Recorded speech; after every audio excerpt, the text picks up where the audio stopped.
Brother Jones.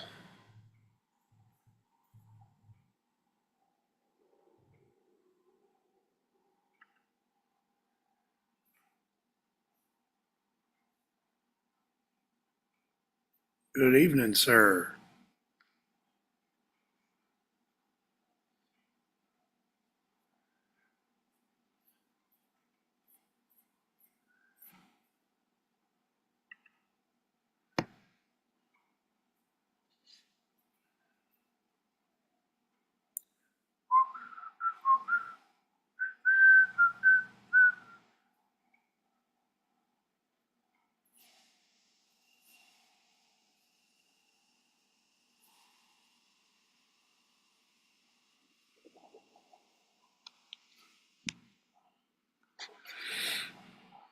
Hmm.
What's up, Trenton?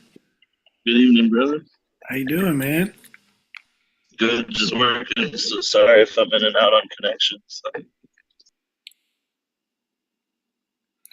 It's cool, man. they keep us moving now. I got to hit locations every 2 hours. So. You're working?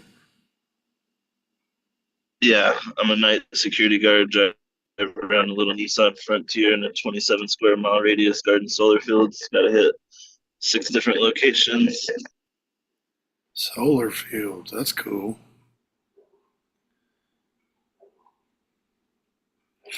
Is that getting kind of popular? That trying to harvest the power of the sun? I guess, and what's crazy is we have all these out here, and then the other day there was a huge hailstorm somewhere else, and it just like destroyed all these panels. And it just got me thinking, like, no wonder they put them in the desert where there's like not a lot of weather activity. And then now they're sitting over here trying to sell it to all these farmers or let us lease your land so we can put all these solar panels out there. Then they just get demolished. And I'm like, how lucrative is it really? Yeah. I thought they tested those things and they're like carbon fiber now or something. Oh man, I'll send you a video later. I think I saved it, but it just demolished like fields and fields of them. They're flying over with a helicopter. And so they're just tore up. Wow. That's crazy. Hmm.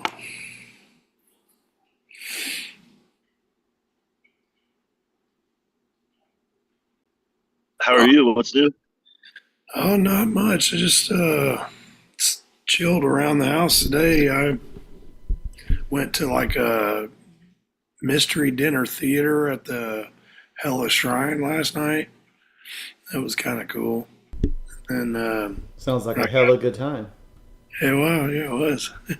Uh, Then we went we went home and I made 30 pounds of summer sausage. Um, so that took me about 2.5 hours, and we got home at 10. I was up till 12:30 grinding meat and stuffing sausage.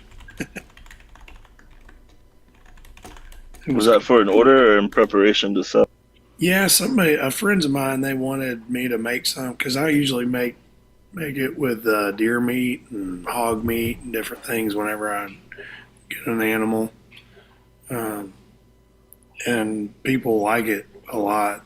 So they're always asking me to make them. So I just went and got some pork and beef and made some sausage. But I stuff it with jalapeno and cheese, and it's really good.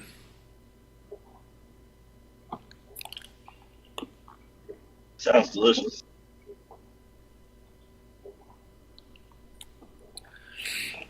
So yeah, I've just been kind of laying around chilling today.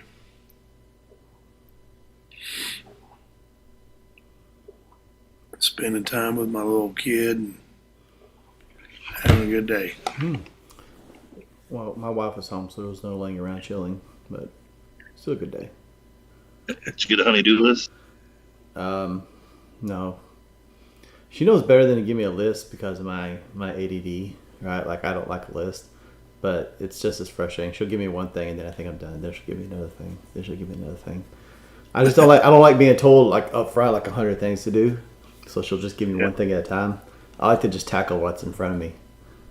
Yeah. See, I like the list, and then don't let them add on to it, and then you just knock out the list as quick as possible. Oh yeah. And then they're mad that you're done by like 10 a.m. and they're like, "Are you still chilling?" You're like, "Well, I'm done. I'm done with the list. Like, what do you want? What more do you want from me?" Yeah, it's one of those things. She was laying on the couch all morning until right when I sat down, and then she gets up, starts doing stuff. So, okay. Jason, how's it going? Good. You're done. I don't have a mic to speak, just listening, getting initiated as a EA Topeka Orient Lodge number 17 on the 16th. Well, congratulations, Jeff. What state are you in, or where are you at? Yeah, that's pretty exciting. Hello, Jason. I wish we had like an overlay Kansas. so I could see the YouTube chat on this. Yeah, I'm actually going to be getting another monitor soon, so I can have them side by side. My old job when I was doing financial planning, I had like 2 monitors, and it kind of spoiled me. And having one monitor now is kind of weird. So I don't know how people function with only one. I have 2. I have 6 in here right now. 2 for the lodge laptop, 2 for my personal laptop, and 2 for my work laptop. It's like my own little evil layer here. I'm good with 2. Fred's like, what the hell? Maybe. He's got that look on his face.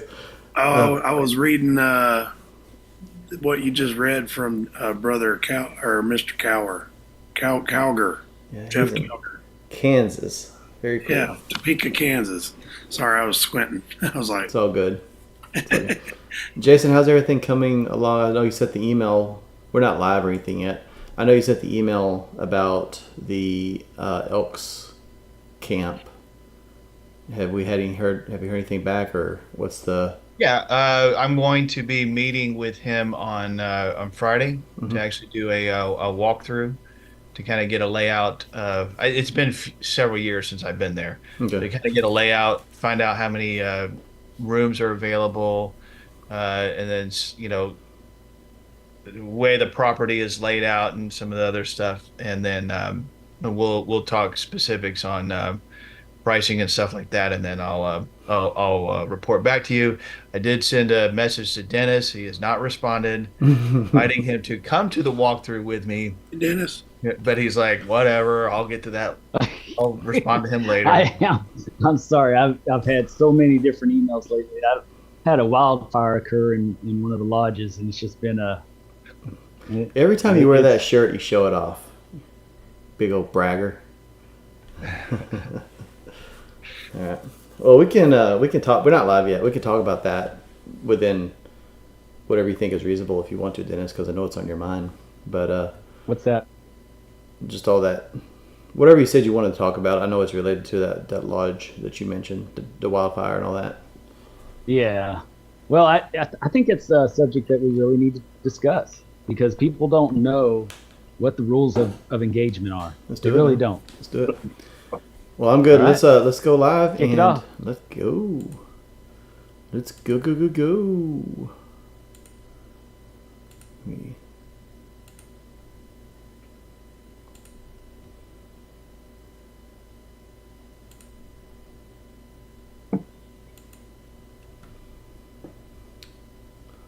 All right. We are living at large. Hello, everybody. How are y'all? I see the video issue. I'll get that fixed as we talk. Hello, Dennis. Hello. Welcome, friends and brothers, to Masonic Improvement. We appreciate you showing up tonight. We always love the engagement that it occurs during our discussions. This is really, I really love doing interviews with brothers and different people, but this is where it's at. This is where I have the most fun, is when we're just hashing it out freestyle and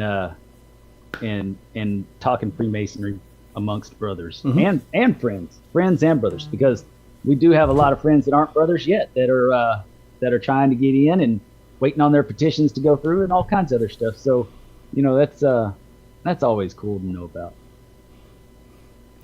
Really, since we've joined so many independent bodies, we need to really expand it. Hello, friends, brothers, cousins, companions. What else am I missing? You gotta be appropriate. Be sure you cover everybody. Right. Don't want to offend anybody. We got Jason So McCauley tonight- from Arkansas. Welcome, Jason. Jason from Arkansas? Jason McCauley from there's an icon. in the McCauley. way. Yeah. McCauley. Lodge Yes, 735, Alma, Arkansas. Nice. Welcome. Glad to see you here tonight. The topic of the night is actually going to be Masonic etiquette and protocol. And, I know this is a topic that everybody thinks they know, but if everybody knew it, you would see it in the lodges. You would never see the embarrassing moments that happen in the lodges if everybody knew. So I'd like to get the word out there, shout it from the mountaintops. And I wanted to express a deep appreciation for the Grand Lodge of Texas and Jim Rumsey.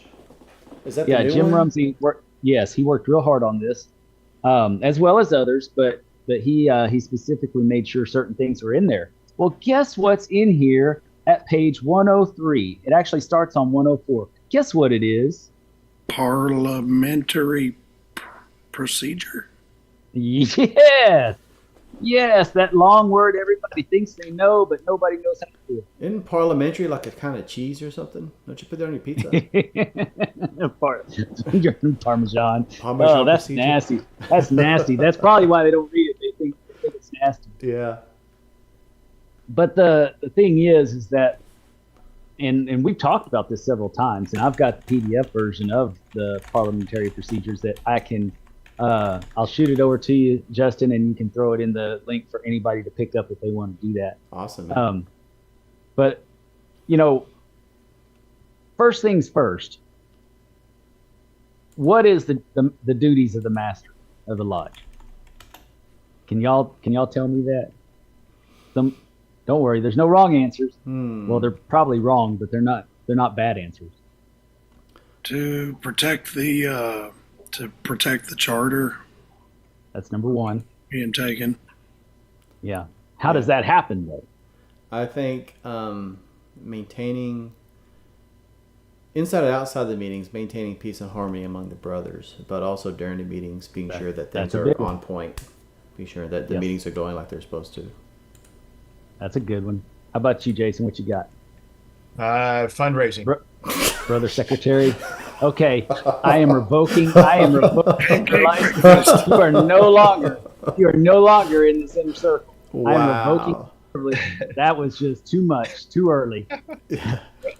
No No, warning. I mean- no warning or anything. Just cuts right to the. I know, he just throws it out there. I mean, ultimately, if you're just talking about, just as a general overview of what the worshipful masters should do is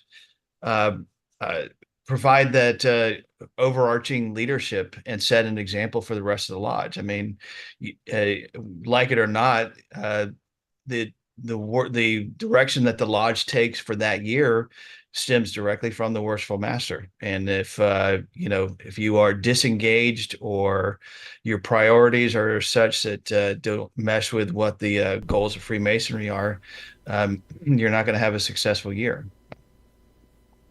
Hmm. This is very true. Kind of like somebody who just wants to be in a chair.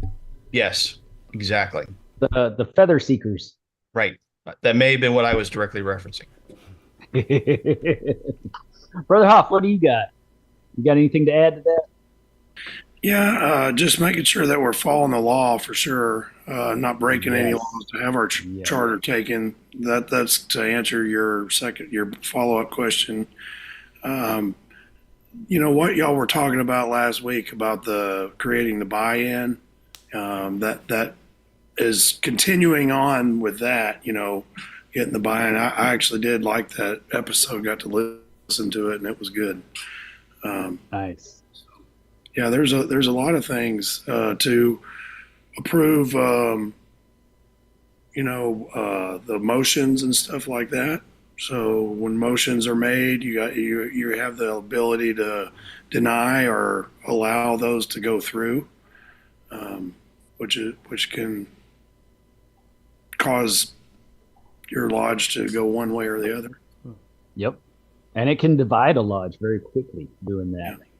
But you have to ultimately, the master has to ultimately take the concerns of the lodge to heart and make sure that what's happening is good for the lodge and not something that's going to break them down. Mm-hmm. Like, you hear about these lodges that are going to quarterly meetings or every other month or something like that. The ones that are really suffering. And, I just don't think that's the answer. I think it's going to cause less people to want to join because there's not as much activity going on. And people will tend to, I'm bad about this. I have a hard time keeping up with like my York Rite stuff. It's all every other month. It's like, golly, guys. I mean, if I don't think, keep up with it, it's not my fault. I think a lot of that's an implementation. So, for example, Hold on, I gotta save our new bunny here. Oh, I'm getting her. okay. I forgot you got. How many rabbits do you have now?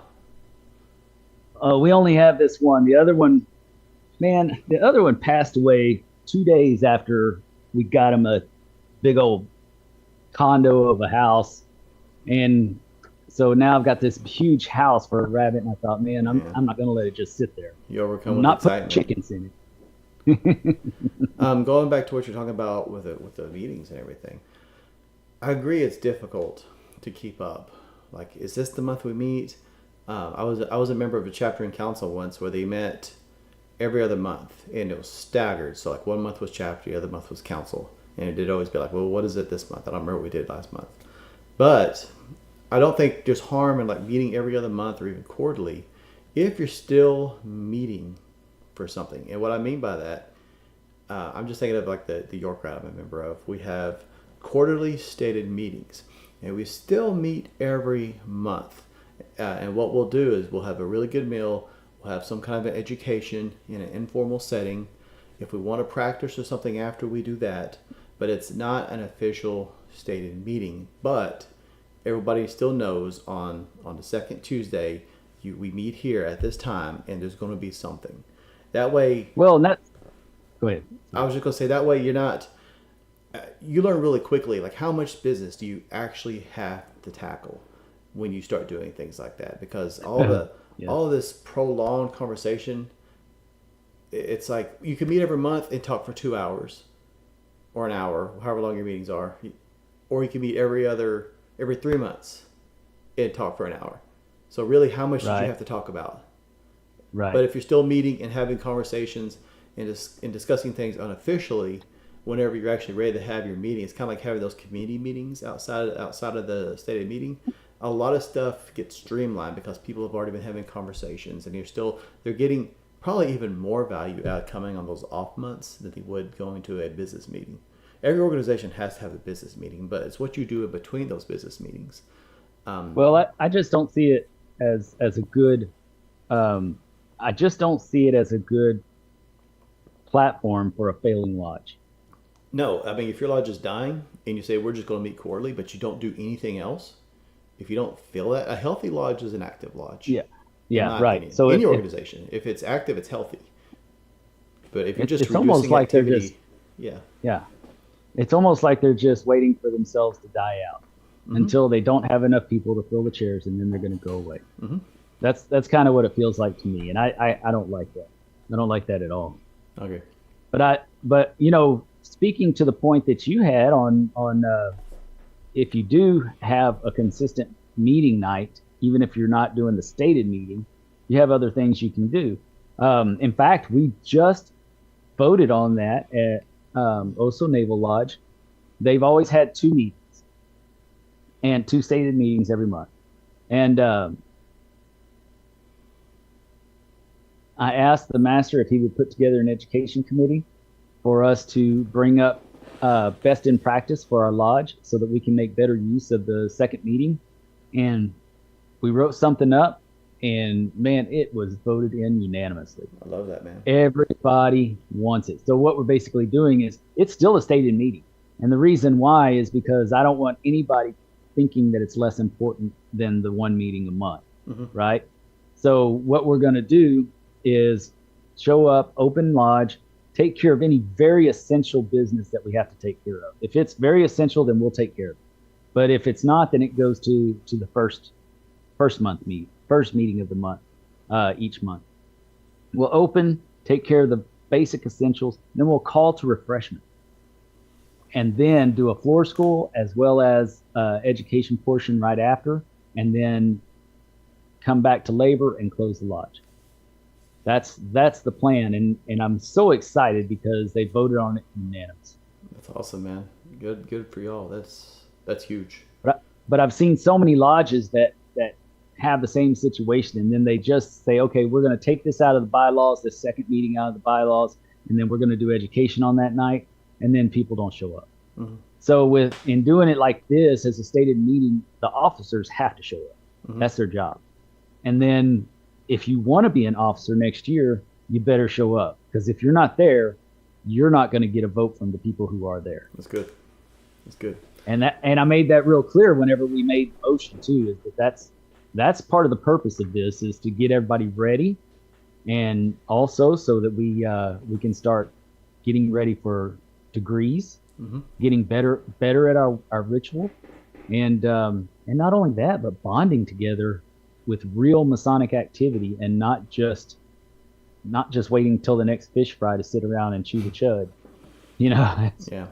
And to that point, there's other things that you can do outside of your regular meeting times, whatever, if they're official or unofficial. Because we mentioned the importance of activity in the lodge, and our you and I talked recently, Dennis, about using a movie as kind of activity, Yes. but also as a learnable. What's the you can like leap off with some education on that also. Yes. But like you could also, since if your lodge passed allow alcohol, I was talking to my dad about this because he's a worship master of a lodge, and he didn't know what to do. And I was like, well, you could do a meeting night, or just have some of the brothers, like, have them bring their favorite scotch one night. And it's not a stated meeting or anything, just like, hey, we're going to have like a scotch tasting night, and just bring your favorite, taste it, go outside and have a cigar or something. But you're creating activity, and you're bringing brothers together. And if your lodge doesn't allow alcohol, that's fine. You can still just get together and do something that you all enjoy, and it doesn't even necessarily have to be in the lodge. I think it's a good central location, but I know of lodges that they go like play top golf together or something like that. Whatever your lodge enjoys, find something that you guys want to do, and don't be afraid to experiment, because the more you get together with your brothers, I think the strongest bonds in Freemasonry are formed outside of the lodge, outside of the stated meeting environment, because that's when I feel like that's when you bond the most. Well, I somewhat agree, but not wholeheartedly. I think that yes, it doesn't have to be outside of the lodge. Yes, bonding happens and occurs when brothers are getting together doing things outside of the stated meeting. But and I agree that going out and having drinks every once in a while is a good thing. I mean, my favorite thing to do is to sit at every event that we go to afterwards is for the brothers to get together and have a few drinks and talk about what we just learned or whatever. But I don't want to take away from the importance of learning all the tenets and the learning the work together. That's when you build your bond in masonry. I can build bonds with anybody going to the local tavern or whatever and having a beer, but you build your bonds in masonry through the ritual, learning the ritual and understanding what it means and all that kind of stuff. And then when you talk about those deep subjects that you wouldn't talk to your regular friends with, that forms a bond. That forms a brotherhood. I just think of in my times opinion. when it was you and I and some of our mutual friends. And granted, I'm not saying you're not talking Freemasonry, because I guess what comes to mind when I talk about things like that is times when you and I and mutual friends of ours would sit around in a hotel room with a bottle of Yes. scotch and Oh, yeah. and And a bottle of rum. and a bottle, lots of bottles, right? But some of the best Masonic conversations I've had were in that Go group, and activity. I feel like we bonded very, like, all of us bonded very well. Oh, like, yes. I haven't even sat in lunch with some of Absolutely. those guys, right? But I feel closer to them than I do with people I have sat in lunch with, and yourself included. Right. Because you and I have never sat in lodge together. I know we haven't. Aside from the master's had all degree. Yep. We've had all these different events that we've gone to, and we met through mutual friends and those kind of events. That's how we met, was through dinners and But I don't consider the Lexington, just because it's such a different setting. It's so outside the norm of a Masonic lodge. But technically, I guess we sat in lodge if you consider that. right. I'm sorry, I got to catch this stupid rabbit, guys. I'm gonna Okay, Elmer get off Fudd. the volume for a minute. I know. Little hunting rabbits. Hello, Daniel. How you doing? We had our MWSA. It's a brand new MWSA for District 13. And we had our installation, and Right Worshipful Jim Rumsey did our installation. And then he talked on all this parliamentary procedure stuff at the lodge, and it was really, really good. He's a super smart man. He's a great educator. Like, whenever he's teaching a lesson, it was really good. I learned a lot from it. So this topic is really good. A lot of people like to put guys like Albert Pike on a pedestal because they were so knowledgeable. I don't think they come close to what Jim Rumsey knows. He's a walking Masonic dictionary. He could tell you, he didn't have to look it up most of the time. He could tell you what resolution was presented, who presented it, what year it was presented. Yeah. I mean, I've listened to presentations where he did that. Like, he did, like, it was at Masonic. I think it was at a Masonic Con one year, and he was going through. Yeah, I watched the one with Masonic at Masonicon. Oh yeah.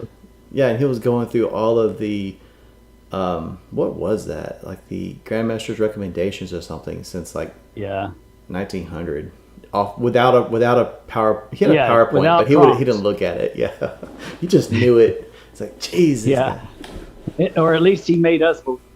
Oh yeah. Who's going to correct them? Right. Who would know to correct them? Right, but that's I think that's why it's good for brothers to get together in a Masonic environment and go over this stuff that they wouldn't normally go through in a stated meeting, because that's when you realize who actually knows something and who doesn't. Mm-hmm. Who's saying all the right words and who knows the right words. So if that makes sense.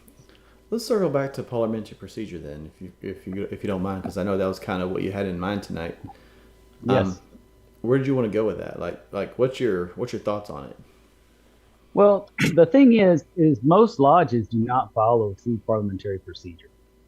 They they don't really. Well, a lot of lodges don't know the ritual. They go to those forums and they get the sign off that they attended a forum.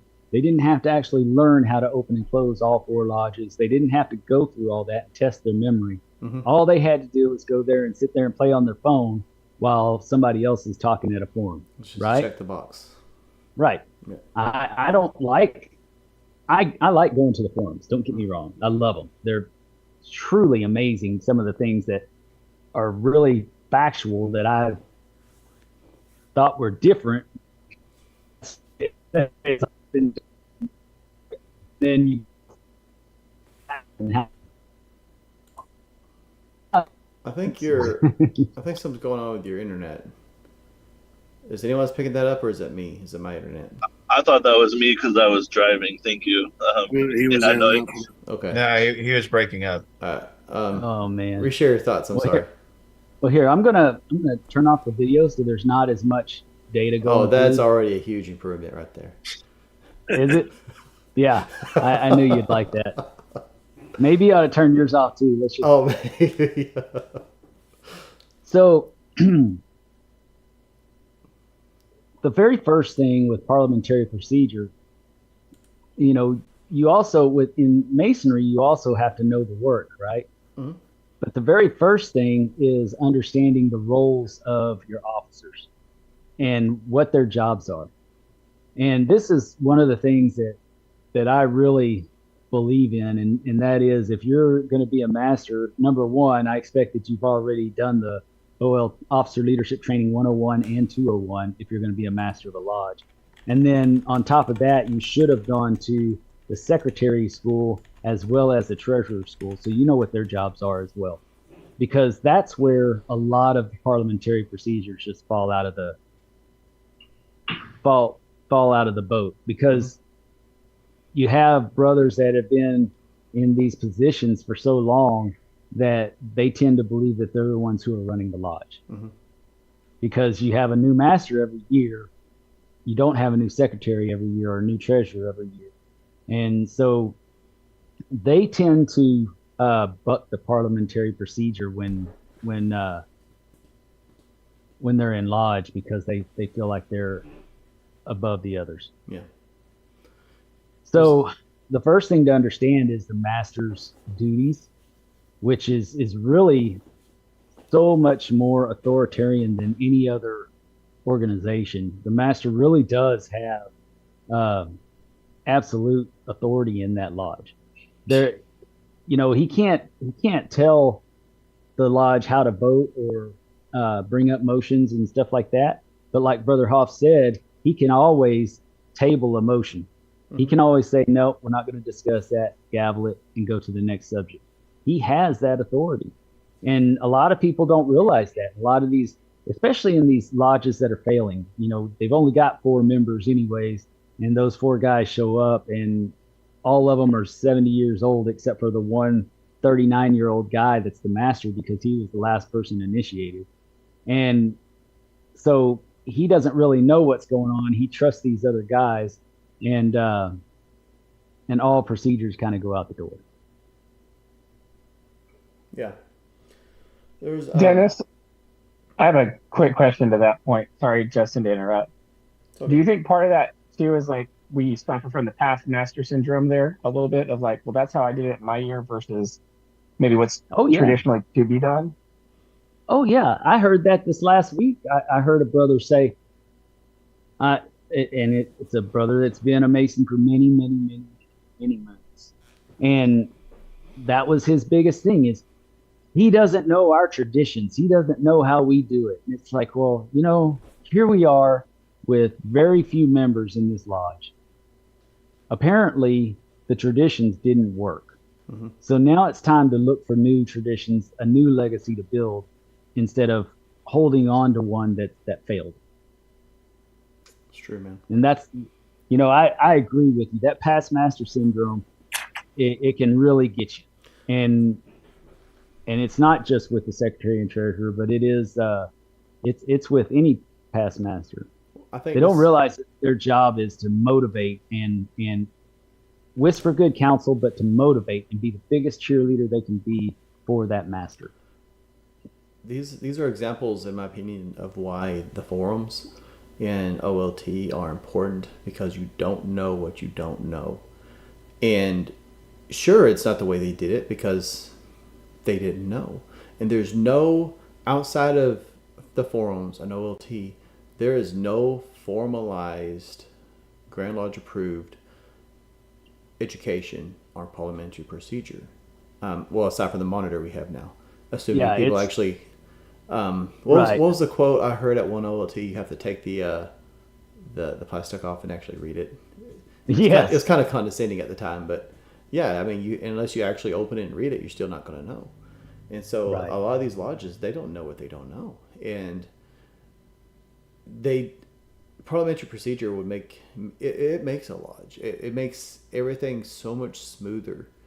It's there for a reason. It's not a gotcha. It's a method of streamlining the meetings and keeping people from talking about the same thing. We're standing up to talk about it 10 times and things like that. And so it's very important to have. Hello, Cody Stewart. Brother district instructor Cody Stewart's here. He just hopped in. He says, howdy. We have got a committee on work member in our chat. Oh my goodness, that's awesome. I love you, Cody. Hadn't seen you in a while. I miss you. So, Cody, we're talking about parliamentary procedure in the lodge and the importance of it, because we tend to lose control of the lodge. We tend to lose focus on what's important for Masonry. And I'm glad you're here, because you can correct us where we're wrong. Mm-hmm. So, Mr.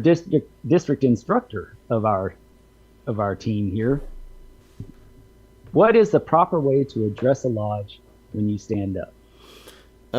Depends on who's there. If the district deputy or nobody, quote unquote, hire is there, it's just you stand up and wait to be acknowledged, of course, and then it's worshipful master, wardens, and brethren, and then you say what you're going to say.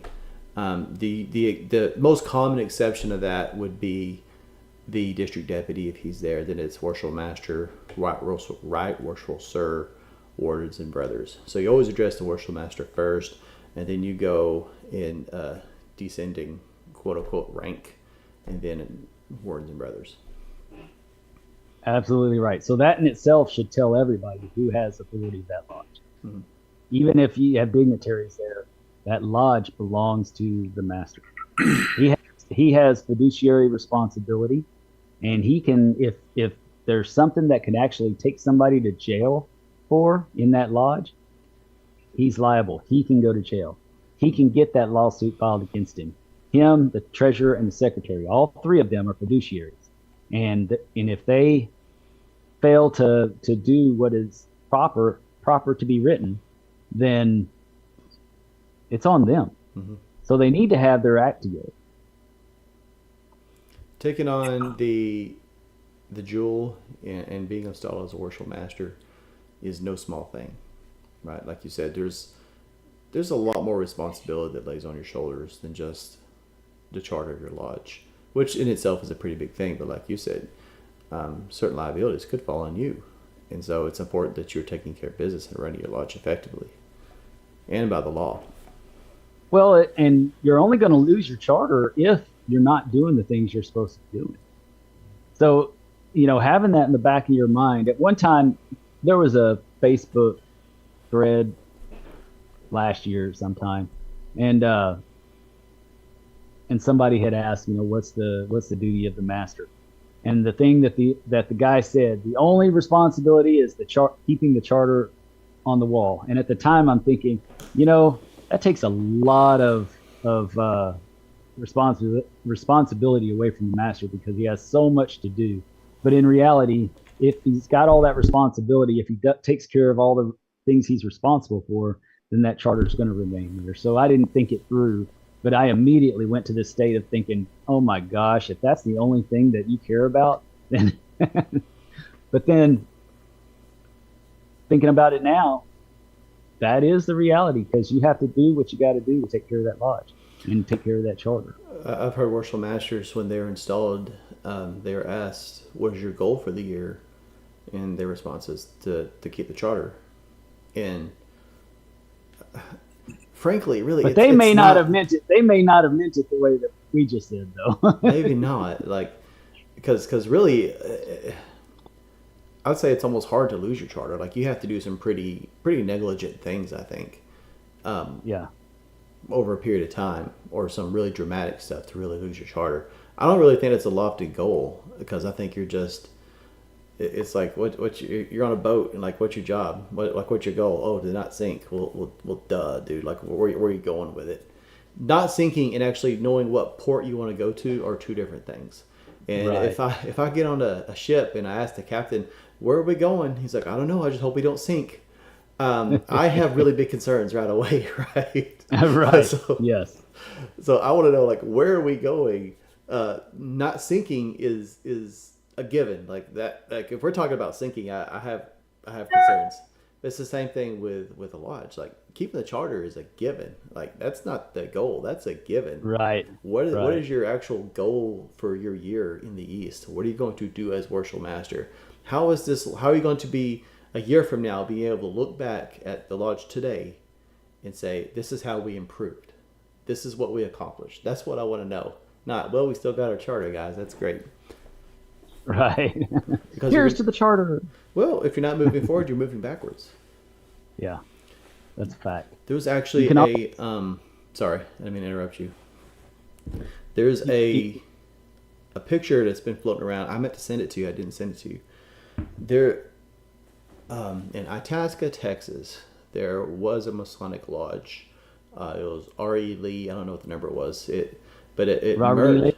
Not Robert E. Lee. It was R.E. Lee. There's like 2 or 3 lodges named after Lee in Texas, or there were. Right. I guess there's like 2 now. But it was R.E. Lee, and about 4 years ago, maybe 3 years ago, they merged with a local lodge. And the night before last, the people in town heard and here's the thing, the only reason they merged is because there's a 2-story building, and the bottom story was being rented by the police department. And the police department decided they wanted to find another location. So instead of trying to really like sort out the financial issues or raise dues or anything at all, they just merged with another lodge. Anyway, so in the evening, like 3 o'clock, it was like Saturday night. No, it was Friday night. Everyone in town heard like this huge, like it sounded like thunder. The whole back of the building collapsed on itself. Wow. Like fell down. And my point with this, where I'm going with this, because we're talking about like leadership and keeping the charter, right? Because if you're not moving forward, you're moving backwards. And my point is, we have so many lodges now that their maintenance on their building is moving backwards. They're not keeping up with it. If they haven't if they hadn't merged, then their building would have fallen apart on them, and they probably would have had insurance, right?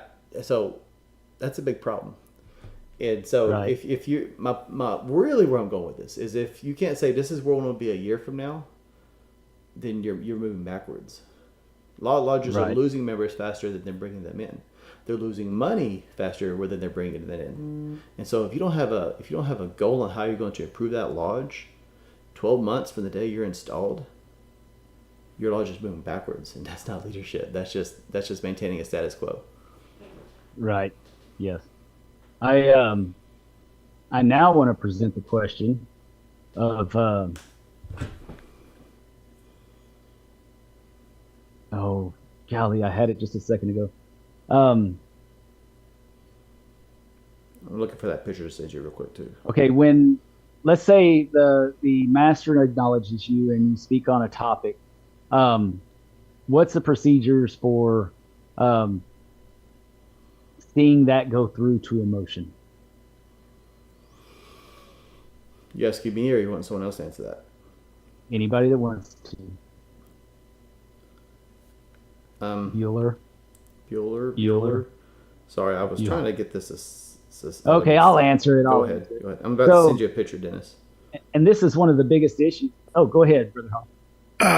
You said, what was the question again? Can you just repeat it real quick? When going to make a motion, what's the procedure for doing that in the lodge? You're typically supposed to give it in writing to the secretary before the meeting. That's what you're supposed to do. That's what it says in here. That's what Brother Rumsey taught us a few months ago. And once you get your motion to the secretary, you'll read it out like at Grand Lodge. You know, when you go to Grand Lodge and you read out your resolution, it's the same kind of thing. You read it out as you wrote it, and then you move to adopt that motion as read. And it doesn't need a second.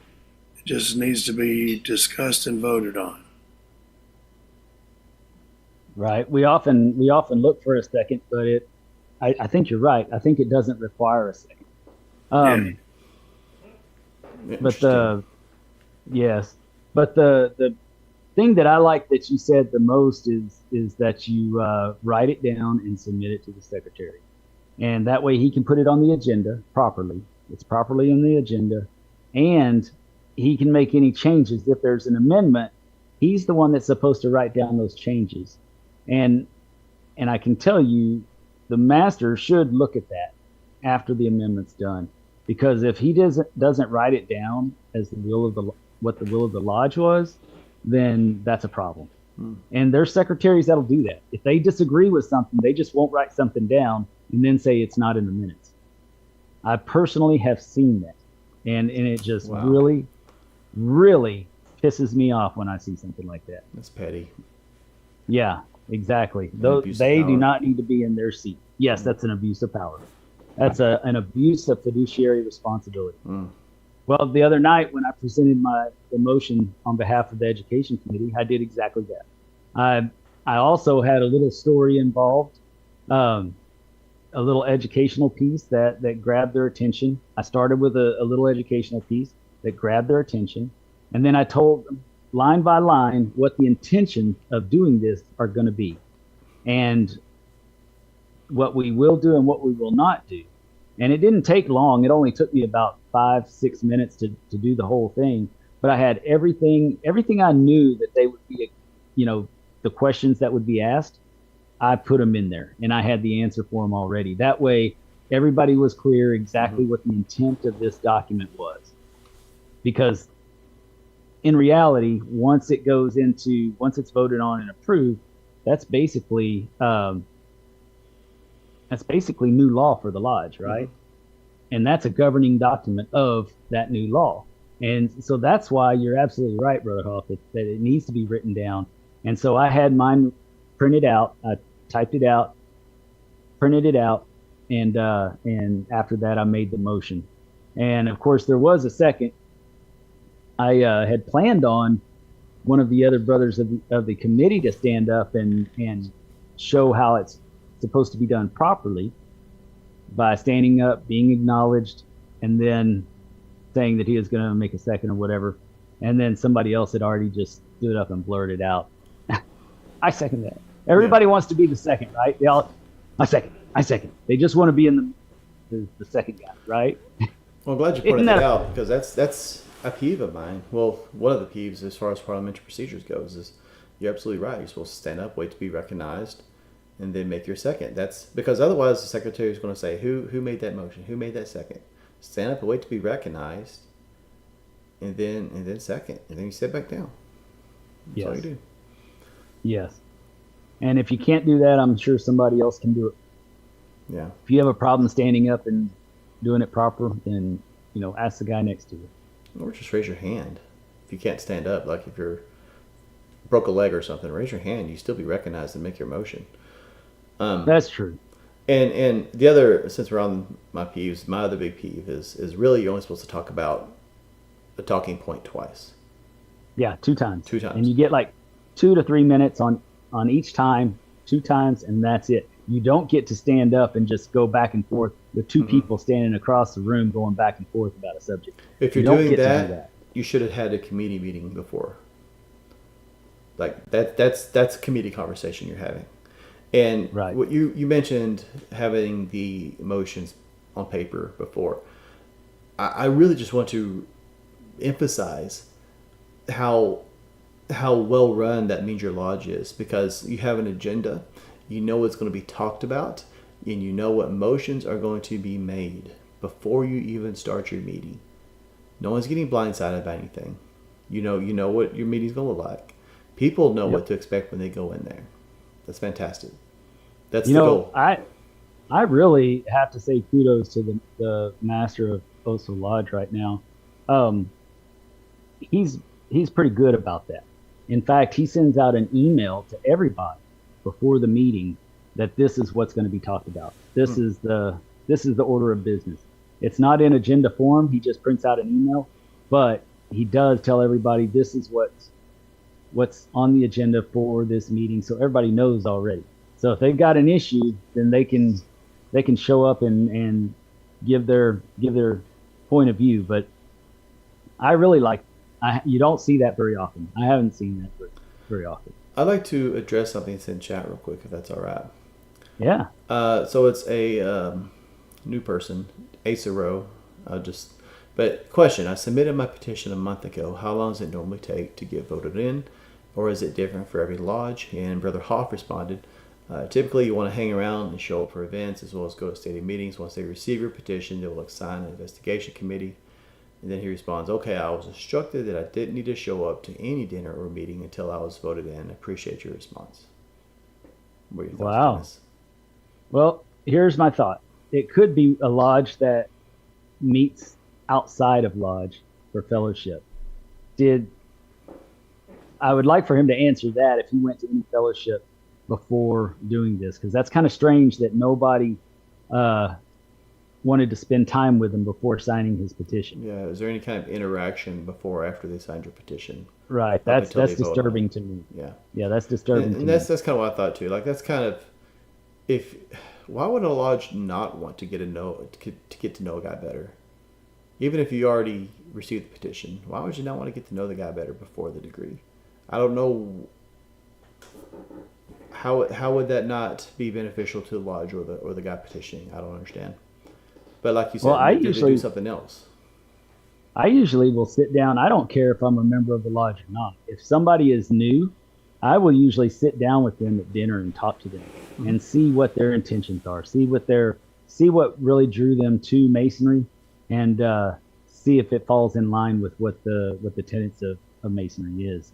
If I can't answer those questions to myself, then I don't want to have that person in any lodge.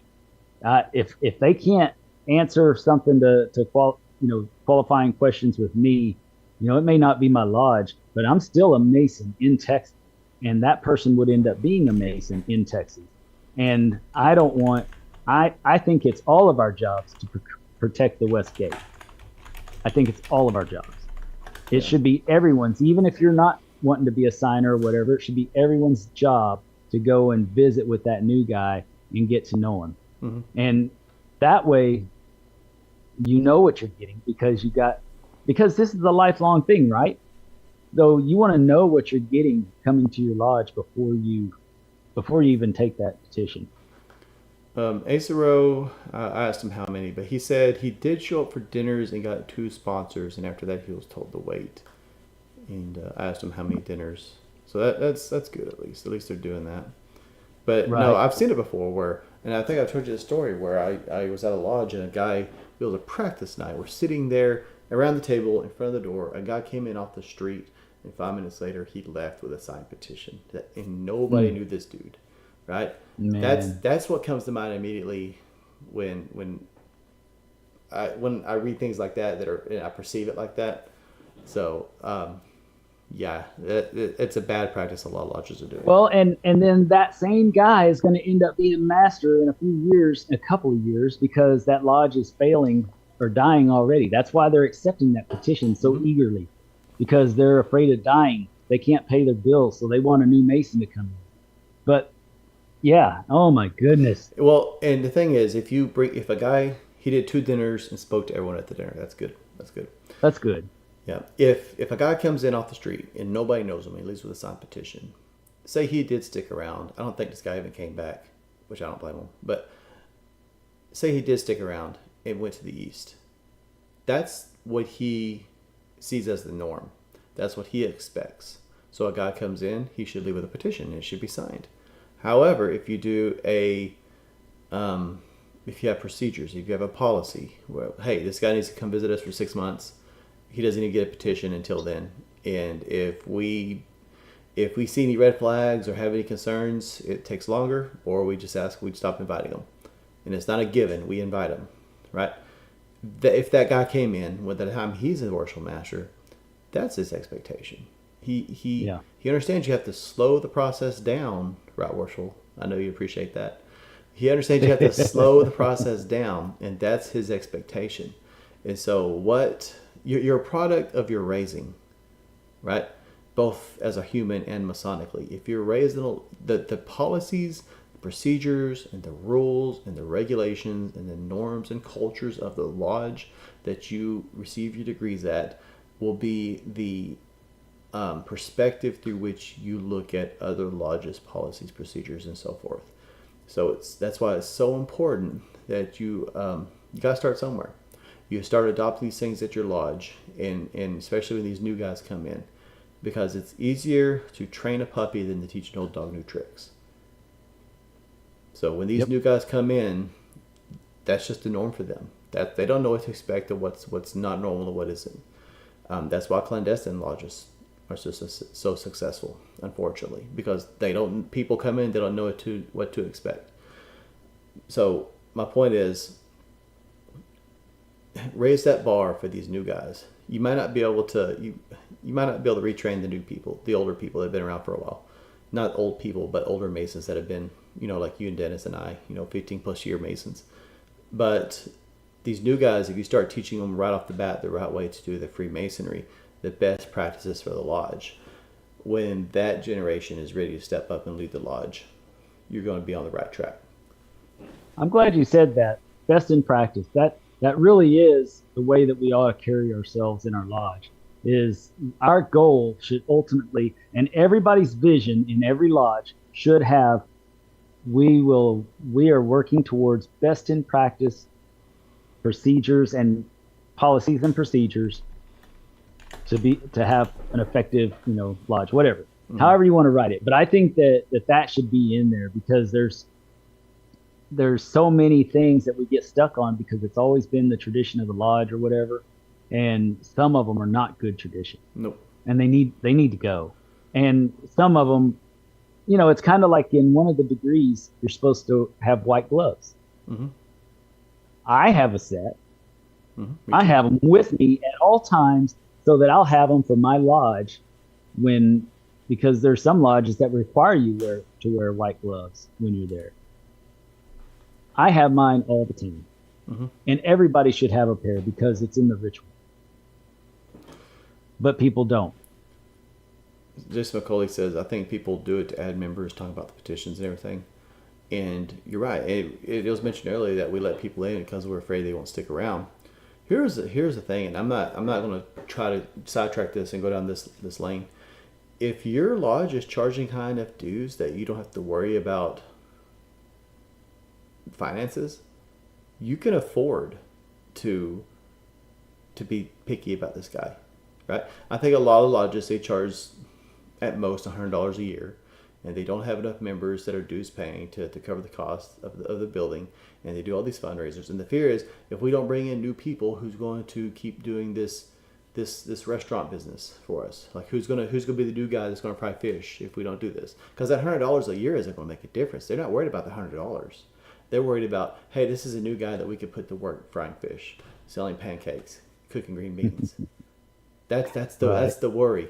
So if your dues are high enough where you don't have to like we got everything covered. This guy, let's see if he's actually an asset as far as what he brings to the table as a man not necessarily what he brings to the table as a warm body for a fundraiser. Right. Absolutely. Anybody can sit around and fry fish and talk all day. Yep. Not everybody can successfully manage a lodge, and ultimately anybody that joins, we're not in a position today that people will not see an officer's chair for years, right? Mm-hmm. Most of the time they're put right into some sort of officer's chair, junior steward, senior steward, whatever. But in today's world, people just forget that the qualities of the man is going to make a difference in the quality of your lodge. Exactly. And you can be good at memorizing all you want to. You can be good at this and that. But if you notice a vindictive character in someone while you're having dinner with them, if you have, if through your conversations you realize this guy's a drama queen, then you don't need that in your lodge. Nope. That's what you should be looking for in those conversations. You just figure out, is there always something wrong happening around this guy? Why is there always something wrong happening with this guy? Is he always complaining when he comes in? There's always drama. Yeah. There's always an issue. That's a red flag. These are things you won't find out unless he's coming and visiting consistently. Right. Right. Like, yes. How do you know? More than. Go ahead. More than once. Yeah. More than once. Exactly.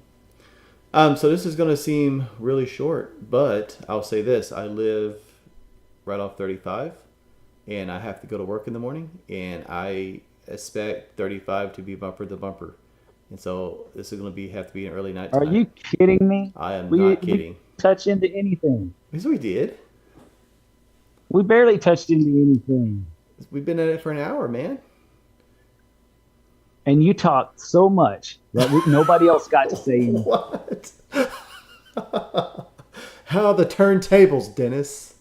Man, no, in all seriousness, I don't even know what time I'm going to get home tomorrow because there's going to be millions of people here in this county with this eclipse. And so oh, yeah. I don't know. I don't know what it's going to look like on the ride to work. I'm waking up way early than usual and get off because I usually take 35 to where I work. Yeah, and I don't know what it's going to. Pretty rough. I don't know. It's pretty rough on a normal day, right? Yes. If someone gets a flat tire 10 miles down the road, we're backed up for 20. So I don't know. I don't have any idea what tomorrow's going to look like. And so it'll probably be a normal day, but I'm going to wake up extra early and get to work extra early and plan on being there for way longer than I would like to.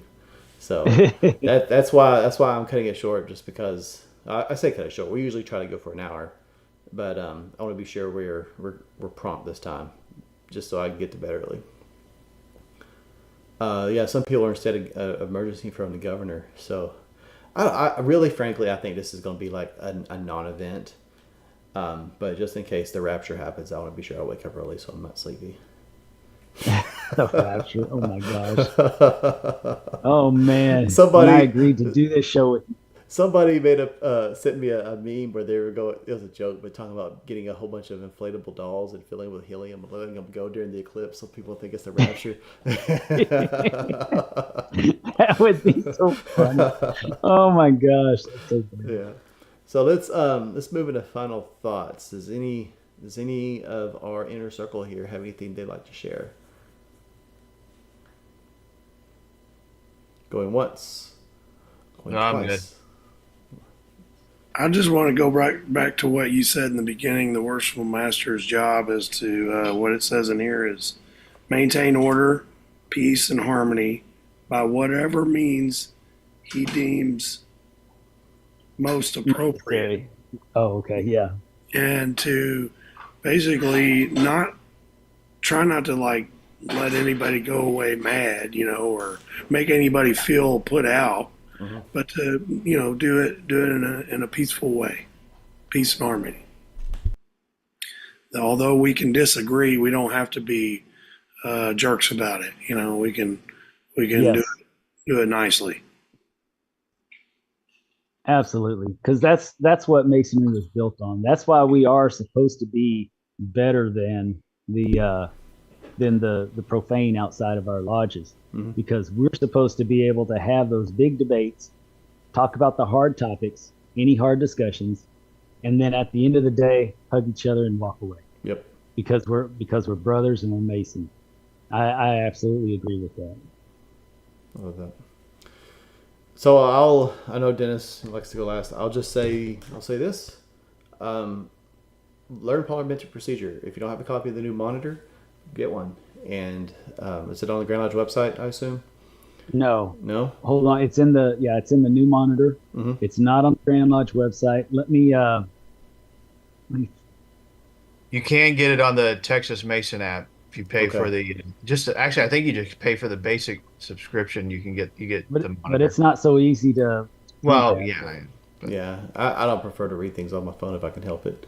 But yeah, get a copy of the new monitor if you can, but otherwise, like the forums have a lot of value, and don't sit there just to check the boxes and read your phone the whole time, because the stuff that Right Worship goes over and the other forums, it has real value. Forum in Jason's district on April 27th. So there you go, Jason. Speaking of forums. But there's absolute value, even if you don't stick around to turn in proficiency or turn in the work, which if you can, I recommend you do. But just attending for that has a lot of value. Other than that, at OLT, I haven't gone this year, but I know in the past they covered parliamentary procedure. That was my class. Was it yours? Yep. So there's definite value in doing that. Yeah, that's why it means so much to me, because I know that if you do that, then you're going to be successful.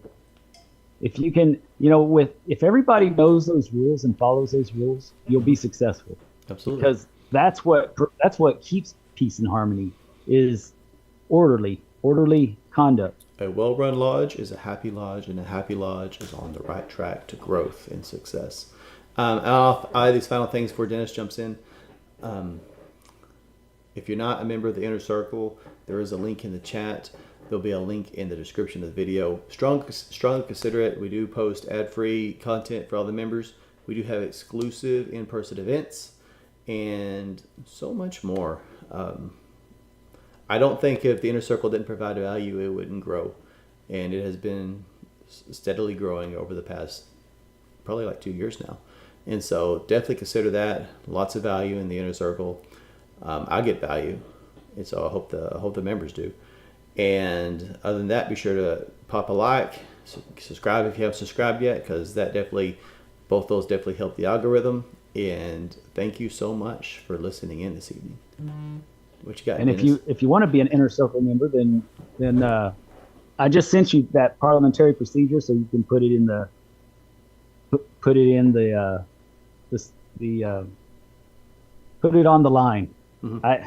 I just drew a blank for words. Inner Circle, the group. Yeah, either. Well, put it on the line. if somebody needs it outside of the Inner Circle, then they should have it also, because it's a great tool for management of your lodge. Okay, I'll post it to just our Facebook then. Okay. That way everybody can go to access it. Go to our Facebook page and pick it up, guys. If y'all want this for your lodge, or just want it for yourself, so you'll have a better understanding of how a well-run lodge should be. If you follow these, that is good orderly direction. That's an acronym that I learned a long time ago. If you're seeking God, then you'll never go wrong. And if you break down God, you can break it down as good orderly direction if you don't actually believe in something. But most people believe in something. But I think that creates peace and harmony, is good orderly direction. Absolutely. So my final thoughts. Brothers, we're at a unique position right now in our Masonry, especially here in Texas, and it's really catching on around the country as well. I've got friends they're friends, but they're also brothers in multiple states that are in the Grand Lodge line, and they're starting to push forward with some of these new ideals on getting the word out there. Like Justin had mentioned before, that it's cool to have a TV in your lodge, so that you can have this kind of education in your lodge. If nobody in your lodge is capable and you have a TV, you can even do one of our videos on it if you want to, and shoot it on the TV, and it's going to help them to get through certain things that they're struggling with. Sometimes it's better that people hear it from an outsider, because sometimes people think that the struggles that they're having are unique to themselves and they don't want to share it. They feel embarrassed about them and they don't want to talk about it. So sometimes it takes the perspective of somebody outside the lodge to make the impact that you need to really boost your confidence in doing things in a different direction. It's always the will of the lodge. So if you're following parliamentary procedures and you're doing things proper, then ultimately you're going to see democracy in its very most basic sense in the lodge. You know, our whole Constitution, well, a lot of our Constitution and the way this country founded, a lot of that was pulled out of our own Constitution. And so if you're following the laws properly and doing parliamentary procedure properly, then you've got a good chance, a better than average chance of having a more pleasant lodge experience, and you'll be able to help in more areas than just your lodge. Absolutely. These things you can carry out into the community as well when you go and do any kind of civil service, or if you attend a civil service meeting of any sort, you know, be it school board or city council or whatever. If you're familiar with parliamentary procedure and you know if these guys are out of line or not, you know if they're good representatives of your community or not, it just helps you in seeing. Man, this is hard for me tonight. I don't even know why. It's good for you to be able to identify shortcomings within your lodge, within your community, and so educate yourself. If I can interject real quick, because you brought up something that I have noticed, because I'm on several boards in my community. I'm on the EDC, Planning and Zoning, Chamber of Commerce, some other things, and I attend the city council meetings pretty regularly.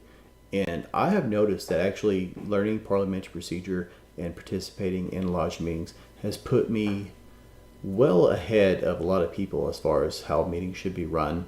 Like they got to where they put me in charge of doing the meetings pretty consistently, because I know how to actually quickly and effectively open a meeting, conduct business, and be done with it.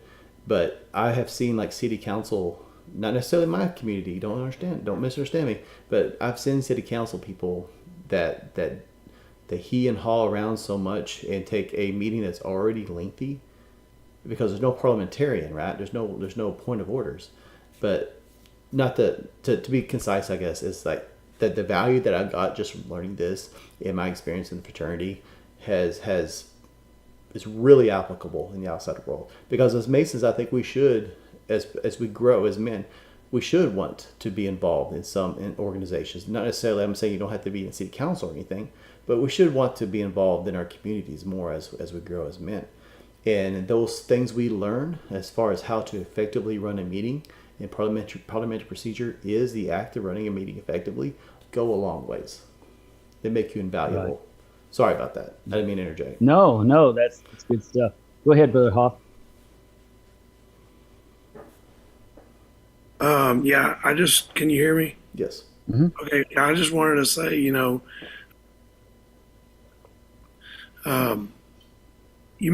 even if lodges are not doing it correctly right now, you don't have to beat yourself up about it. Like, you can slowly learn it and teach a little bit at a time and try to learn the proper way to do it. And that will effectively change you in the right direction. Mm-hmm. You have to start somewhere. Well, in my lodge, it's a little country town, and nobody would come to lodge in a jacket except for me. And in fact, when I first started going to lodge, I didn't, because I felt like I didn't want to be out of place or whatever. But then I realized, you know what? this is my Masonic journey. So I'm going to start wearing one. And then finally, when I became master of the lodge, I asked everybody, all the officers, to wear jackets. And, you know, they still do today. The officers wear jackets to lodge. And they also attend forums all the time, and they learn all the proper procedures so that we're doing everything properly. And that's just going to your point that, you know, sometimes, well, like Justin said earlier, you don't know what you don't know. And to your point, Brother Hoff, if that's the way it's always been in their lodge from the oldest members that are in your lodge, they can tell you how long it's been going on. But if that's how it's always been, it's going to be hard to change. It's not always going to change immediately.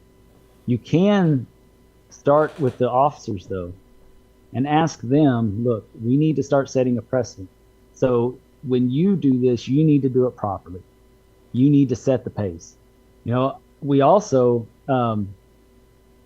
we don't leave the stations, our places and stations, until the Bible is closed at the end of the meeting, because that's still ritual, right? There's still movements happening. There's still, you know, the final closing of the lodge. And so we all stand in place. And even with our visitors, you know, we'll just stand there and let them come to us and talk to us, but we're not going to move or do anything until that ritual is done. And that's when we take off. But that's something that didn't happen overnight. It took time for people to realize the importance, and it takes education to do that. So, brothers, the very first and foremost thing that we believe in here at Masonic Improvement is education. If you want to know what's first, second, and third, it's education, education, education. Oh, that's what's going to... Don't forget education, Dennis. Oh, I almost forgot. And education. So don't... But in all seriousness, that is the very most important thing you can do for your lodge, because you know, how many people knew that it was in this monitor? I have been reading this regularly since I got it. I love my new hard copy monitor. This is the hard copy monitor available at Grand Lodge. That's nice. I absolutely love it. And the paper is kind of the glossy kind of paper. So nice. With that kind of paper, you don't have to lick your fingers to turn pages. It helps you grip. I mean, this is a nice monitor, but I didn't know that was in there. And I called Jim Rumsey today, and before our meeting tonight, and I said, man, what's going on with this stuff that's online versus, you know, what used to be there? We used to have the parliamentary procedures up. He said, oh, well, they're in your monitor. And I was like, oh, that made me feel like an ass, because I hadn't even read it enough to find it. How do you get the new monitor? We do have the question in chat, and you mentioned it's not on the website. So where would you find that? Order it from Grand Lodge. Grand Lodge Live. Yes, it's on the Grand Lodge. You just got to search. They've got weird ways of ordering things on our website. Okay. But it is on Grand Lodge. In fact, afterwards, I'll go to it and I'll send it to Justin so he can attach it to our topic here. Awesome. Yeah, I got an old monitor. I'd like to get one of those new ones too. Yeah, I mean, I always wanted one of the Lightfoot monitors to carry around, but then once you get one, it's like, man, I don't want to tear this up. This is cool. Mm-hmm. So you don't carry it around. You just use that old binder monitor we had since the 80s. But this is the real deal right here. I'm proud of what our committee on work did and what our education committee did to make that happen. So yeah, I'm really kudos to you guys. I'm glad we went back to that, because those binders were cumbersome and ugly. Right. These are nice. Oh yeah. And this, when it changes every year, you can start a new library. There you go. Because I'll do it. But bottom line is education. And you're not going to have that education if you don't have your most up-to-date monitor and law book. You need to make sure and get that. You also need to have a bookification. That's the one that tells you which lodges are clandestine or not. If it's not in that book, then we do not communicate with them. Yep. It's for Texas. Well, it's for all Masonry, but that's the one that Texas has adopted as their book now, instead of having their own. So get the book of vacation. Otherwise, parliamentary procedure creates good orderly direction. It leaves you with peace and harmony. And not only that, but when you have that effective leadership skill, it builds confidence in leadership from the craft. When they see you do things right, and when they see you set the example, they'll be more confident in your abilities. They'll be more willing to buy into whatever you're selling. Whatever you think is good for the lodge, they're going to be more willing to buy in once you've set the precedent of good policies and good procedures as a master. So those are the things that you got to remember, brothers.